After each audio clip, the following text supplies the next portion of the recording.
Halo guys, kembali lagi dengan saya, Nenti 90 Film. Kali ini, saya akan membawakan alur film yang berjudul The Ice Road. Bercerita tentang sebuah misi penyelamatan, di mana terjadi sebuah ledakan di pertambangan Katka dan menjebak para pekerja yang ada di dalam. Mac dan saudaranya Gurti, seorang mantan militer yang menderita afasi, yaitu gangguan berkomunikasi dan PTSD, atau gangguan stres pasca perang. Mereka melamar pekerjaan sebagai supir truk dan mekanik, yang ditugaskan mengirim kepala bor ke pertambangan Katka dalam waktu 30 jam sebelum para penambang kehabisan oksigen, dan melewati lapisan es yang sangat jauh. Apakah Mac dan Garty akan berhasil, ataukah mereka akan gagal dalam misi penyelamatan kali ini? Tanpa berlama-lama, mari kita masuk ke alur filmnya.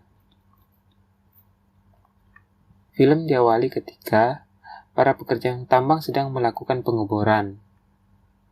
Rene melihat sensor metana mati dan menyuruh Mankins untuk memperbaiki sensor tersebut. Tiba-tiba, dari luar terjadi sebuah ledakan. Rene menyuruh para pekerja lain segera keluar.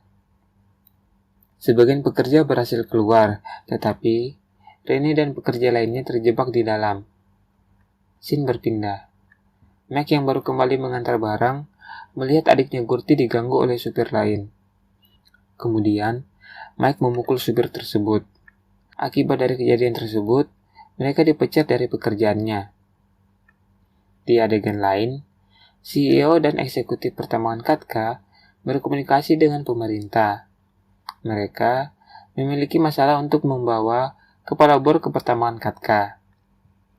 Satu-satunya jalan adalah dengan membawa kepala bor tersebut melewati jalur es yang sangat berisiko, karena pada saat bulan April, melewati jalur es sangat berbahaya. Kemudian, Jim Goldenrod, seorang supir truk berpengalaman yang memahami jalur transportasi menuju pertambangan, dimintai tolong oleh pemerintah untuk membawa 3 kepala bor ke pertambangan Katka. Karena kekurangan supir, Jim mencari 2 supir lainnya dan merekrut Tento, penduduk asli Winnipeg. Dia ikut ke dalam misi penyelamatan ini karena adiknya berada di tambang tersebut, dan Mike berserta adiknya Gurti. Sebelum ikut ke dalam tim, Jim menguji Gurti sebagai mekanik.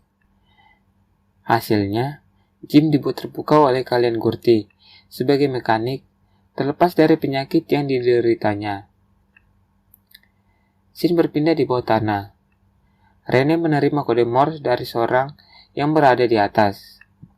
Kemudian, Cody menerjemahkan isi pesan tersebut yang isinya berapa jumlah orang yang hidup. Cody mengirimkan pesan kembali bahwa jumlah mereka adalah 26 orang.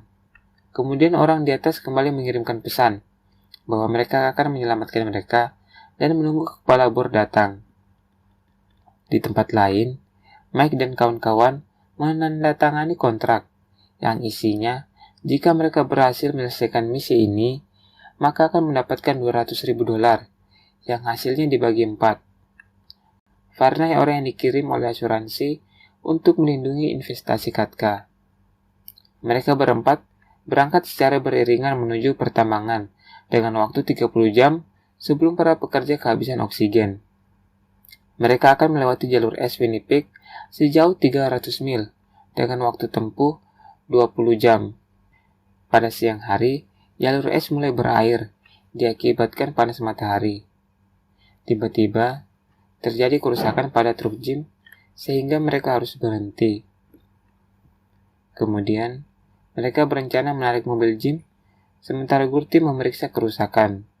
Tiba-tiba, truk Jim amblas, membuat kakinya tersangkut di antara tali pengikat dan menyeret truk lainnya beserta Jim ke dasar danau. Karena tidak punya pilihan lain, Tento memotong tali pengikat dan membuat Jim tenggelam bersama truknya. Belum sampai di situ, retakan semakin melebar. Mac dan Tantu segera tancap gas menghindari retakan dan membuat truk mereka terbalik. Untung saja, retakan itu berhenti ketika mendekati truk. Mike mengambil radio, melaporkan situasi yang terjadi. Lalu, Varney melaporkan kepada Mike bahwa kejadian tadi terjadi akibat ulah Tanto. Dia menjelaskan bahwa Varney melihat Tanto mengisi bensin ke dalam mesin diesel truk Jim. Kemudian, Tanto diikat di dalam truk. Mike dan Gurty yang telah berpengalaman membalikan truk ke posisinya. Setelah berhasil, Mike dan Gurty ingin memeriksa muatan kepala bor yang mereka bawa. Ketika Mike dan Gurty masuk ke dalam, Varney menutup pintu kontainer, membuat Mike dan Gurty terjebak di dalam. Varney menyalakan dinamit dan meninggalkan mereka. Di dalam kontainer, Mike dan Gurty berusaha keluar melalui saluran udara, menggunakan besi yang ada di dalam.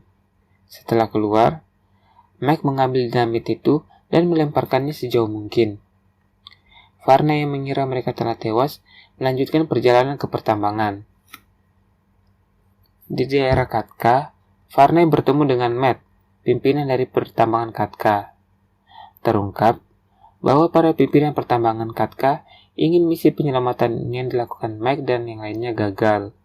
Di tempat lain di bawah tambang, oksigen yang semakin menipis membuat Mankins ingin mendiskusikan pilihan dengan Rene, yaitu mengurangi jumlah penambang yang terjebak di bawah agar yang lainnya bisa bertahan. Hal ini ditolak oleh Rene. Kemudian, Mankins dan beberapa penambang lainnya mengaku dibayar oleh manajemen untuk memotong sensor metana. Terungkap bahwa ledakan yang terjadi telah direncanakan oleh pimpinan pertambangan akibat kerugian yang mereka alami. Sehingga, jika terjadi kecelakaan dan misi penyelamatan gagal, mereka bisa membuka pertambangan baru dan bisa lolos dari pemerintah. Setelah itu, Rene mengeluarkan korek api untuk mengancam Mankins.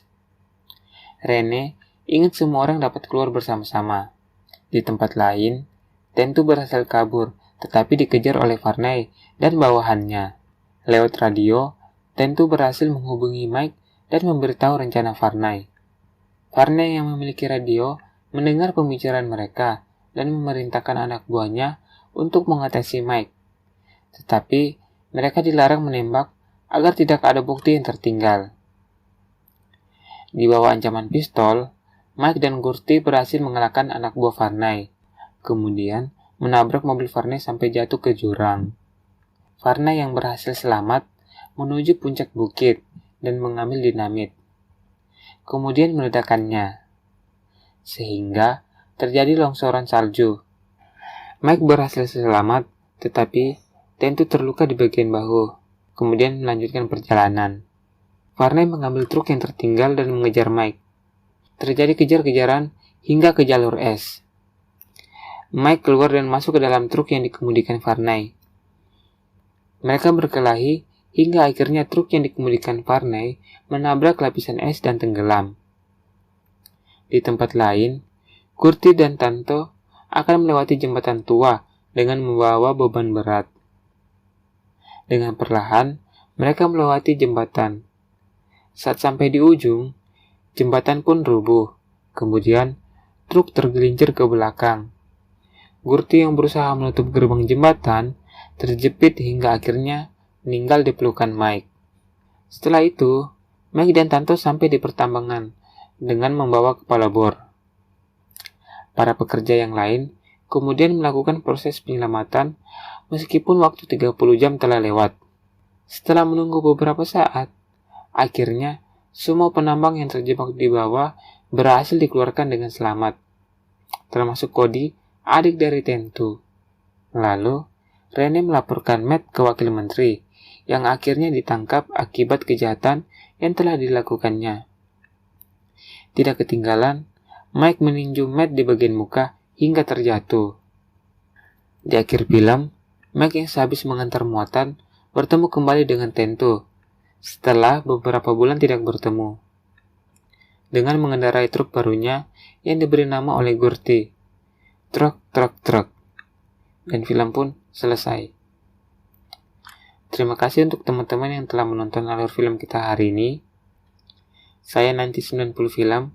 Sampai bertemu di alur film selanjutnya. Terima kasih.